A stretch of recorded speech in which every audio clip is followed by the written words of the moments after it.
गाड़ी बदल डंगार बसी शशुर घरे पहुँचले कन्या। आसतु जानिबा यार सर्विसेस खबर विषय। उत्तर प्रदेशर गोंडा जिले में देखा मिली एक निआरा दृश्य जोठारे जड़े कन्या बाहाघर पर डंगा पार हो शशुर घर जीवार देखा जाइछि। लोक माने जेतेबेले गाँवर बरकन्या को देखिले सेतेबेले आश्चर्य होइगले।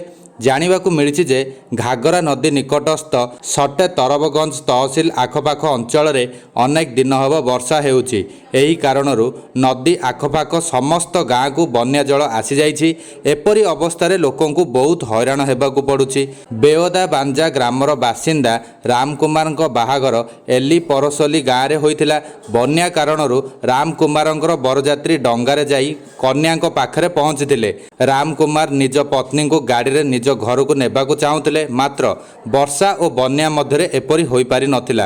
रामकुमार तांको कन्या को गाड़ी रे किछि बाट आनिबा परे सेमानंको डंगारे यात्रा करबाकू पड़िथिला। लोकमानंको सह सेमानंकर घरर अन्य लोक माने भी से डंगारे बसी जाइथिले। ग्रामर मुखियाଙ୍କ कहिबा अनुसार विवाह पई तारीख पूर्वरु स्थिर करा जाइथिला। 11 जुलाई रे बाहाघर हेबार थिला। प्रथम थर बन्या टिके जल्दी पळी आसीथिला। समस्त प्रस्तुति सरी जाइथिबारु निर्धारित तारीख रे बाहाघर करबाकू पड़िला।